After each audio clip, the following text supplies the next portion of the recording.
Il y a une mentalité qu'il faut casser. Dis Amen. Parce qu'il t'a appelé au ministère de la délivrance, ou bien à un ministère assez particulier, que la condamnation doit suivre les choses. Non, non, non. Nous ne prêchons pas de condamnation. Il ne nous aurait pas détoilé de la condamnation. Non.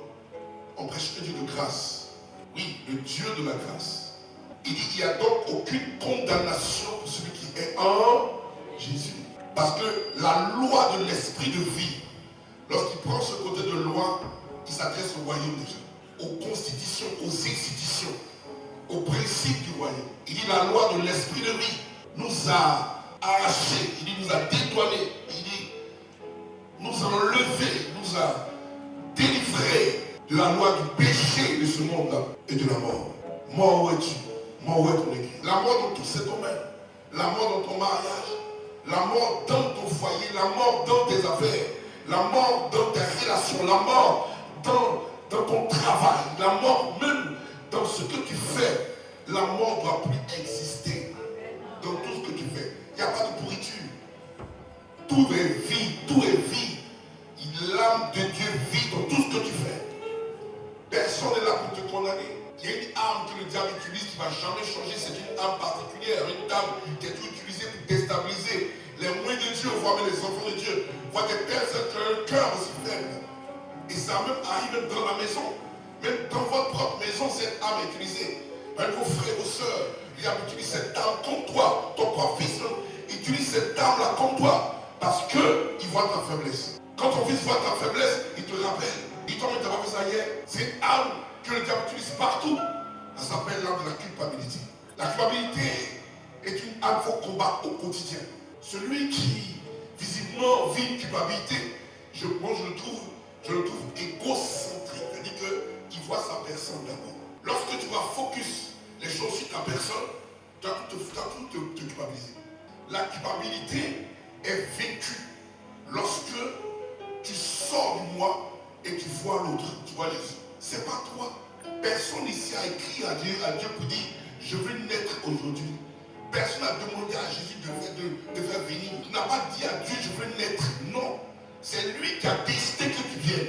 Pourquoi tu veux te culpabiliser? Quand toi tu sais que toi, tu es mature, une maman comme toi, tu es mature et tu dois te permettre de suivre ton enfant, garder ton enfant et tu laisses ta fille de 12 ans garder l'enfant de 4 ans et tu vas au week-end pendant 2 semaines et il y a un problème, pourquoi tu veux qu'elle culpabilise? 12 ans là, elle ne va pas culpabiliser, elle ne va pas te demander de garder l'enfant, c'est toi qui as dit garde l'enfant. La personne qui t'a culpabilisé, peut-être c'est Dieu, qui se plaît, pourquoi? Parce que voilà, le prophète Anis vraiment est ceci, le serviteur est ceci, la santé est ceci, et donc il prend la peine de pouvoir rétablir les choses. Il veut rétablir l'ordre, sans mettre en accord. Parce qu'il se trouve que ce n'est pas toi qui as demandé, c'est lui qui répare. On l'appelle le réparateur de brèches.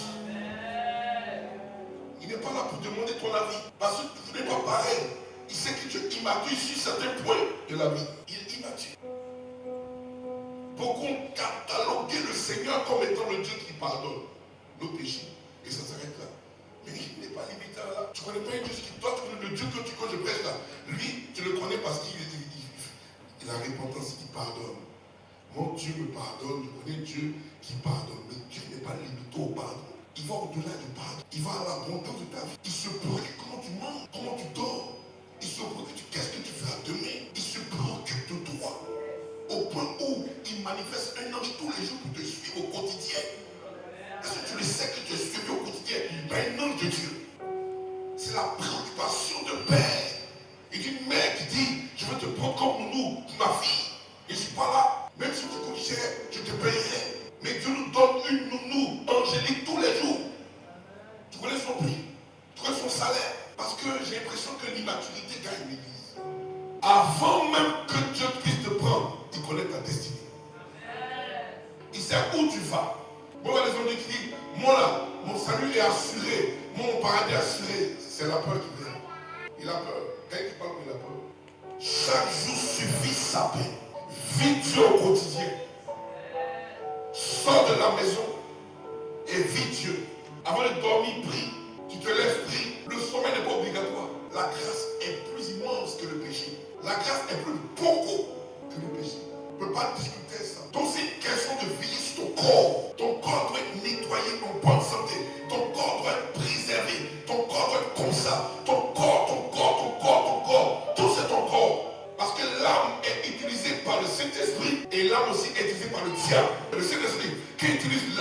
il s'est bien rangé après. On dit le fruit de l'esprit.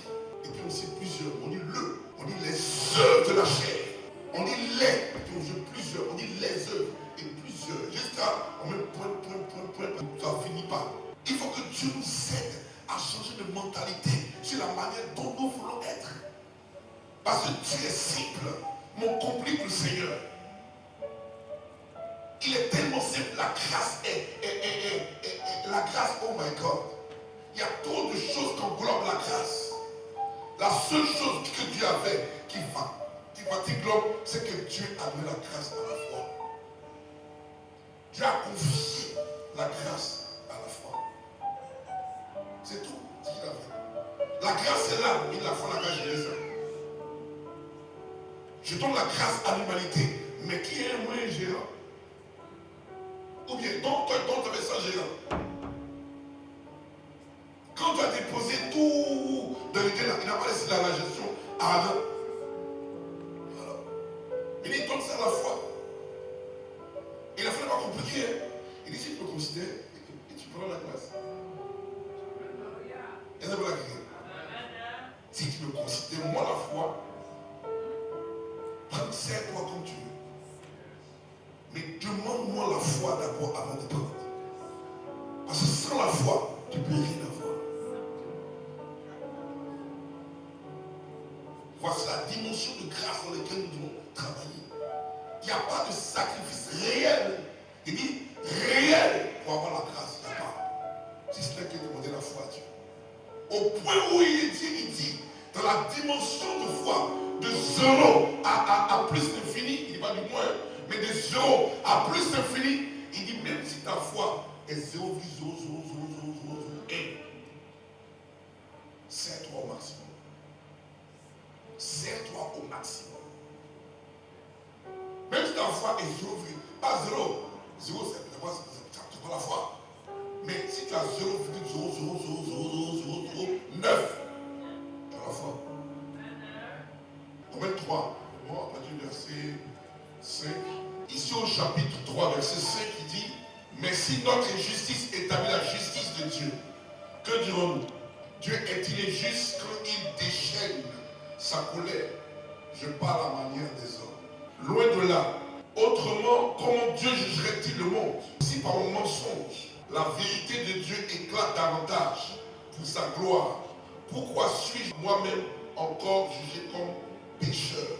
Et pourquoi ne ferions-nous pas le mal afin qu'il arrive du bien? Comme quelques-uns qui nous calomnient prétendent que nous le disons. La condamnation de ces gens est juste. Je vais m'arrêter là. Regardez un peu ce que Paul parle en parlant de la grâce.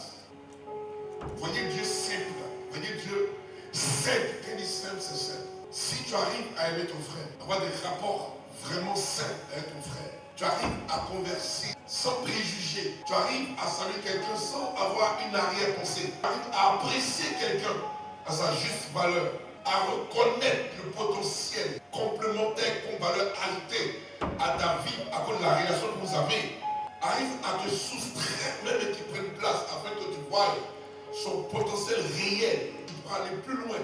Parce que toi, tu as enlevé toi ta personne et tu as apprécié ce qui est venu vers toi et connaissant ce que tu as, tu peux mieux utiliser cette personne pour ta vie. Quelqu'un me comprend?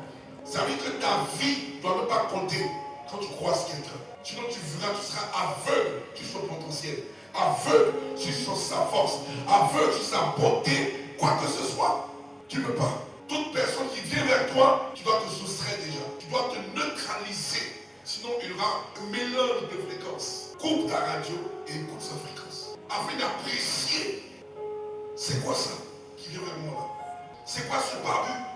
C'est quoi cette femme-là? C'est quoi mon style? Mais pourquoi elle est là? C'est pas ton style, mais c'est le potentiel qu'il te faut. C'est pas certainement ce que tu as toujours voulu tes yeux, mais c'est ce qui te manque. Au point où l'homme juge par la vue, mais Dieu, c'est le cœur, c'est l'intérieur, c'est le potentiel. La vocation de Paul pour les païens était significative, était puissante, était un enseignement plus tard. Parce que Dieu a regardé et toute l'humanité lui appartient. Et ça lui fait mal de voir qu'une bonne partie de ses enfants qu'il a créés ne croient pas à son fils. Ils croient en eux-mêmes. En d'autres termes, ils sont potentiellement bons, mais ils sont dehors. Ils sont potentiellement bons, mais ils sont dehors. Et ceux qui sont gagnés, ils sont potentiellement pas trop bons. Mais pourquoi vous condamnez des personnes dehors qui peuvent vous ouvrir des portes? Paul dit ici, mais si notre justice, voilà, établit la justice. Et c'est parce qu'il parle avec les hommes. C'est-à-dire que si tu penses que ce qu'il fait là, c'est mauvais, mais ça guérit quelqu'un, ça nourrit des familles, ça libère des familles, je suis mauvais. Pourquoi quand j'embauche ce gars-là sans papier et que toute sa famille est bénie là, c'est mauvais? Si par mon mensonge, la vérité de Dieu éclate davantage dans sa vie, j'ai un problème. Je vous emmène dans le monde comme des agneaux au milieu des loups. Alors Jésus connaît le mystère de déguisement. Il prend la peine, toi agneau là, de t'habiller en loup. Sinon, si loup t'a vu comme ça, bébé, il dit que Dieu l'aime. Il va faire un barbecue bien. Seigneur, il n'est pas Jésus, c'est Seigneur. Il te mangeait. Mais il a pris, il préfère, il dit, mais ça c'est mon frère qui vient. Et puis il te prend. Or, en toi, tu as le cœur d'une brebis. Donc quand tu donnes une réflexion en réunion, administration, on dit, mais c'est ce petit loup là, il est intelligent. Le loup. Tu vois? Et quand il donne petit nom là, au loup, le loup. Oh, c'est agneau. Agneau intelligent. Donc il donne conseil, il dit non, Loulou, nous veut tout sauf Loulou l'a laissé, Loulou. Et puis Loulou grandit. Mais un jour son zèle dit, qui est Loulou? Arrêtez-vous Loulou là, tu es qui? Et puis, on t'a mangé, on t'a renvoyé, on t'a gâté, et tu es fini. Parce que ton zèle t'a tué. C'est de ça que Dieu veut combattre parmi les chrétiens. Et ça, pour combattre ça, il faut que l'amour règne entre frères et sœurs. Parce qu'on n'a même pas de te présenter à ton ancien patron. Parce qu'on ne connaît pas comment tu as réagi. Pour gâter le travail de ton frère. De manque de maturité. Et parce qu'on ne se connaît pas assez. Et pour pouvoir se coacher les uns les autres. Pouvoir bien s'entraider. Si on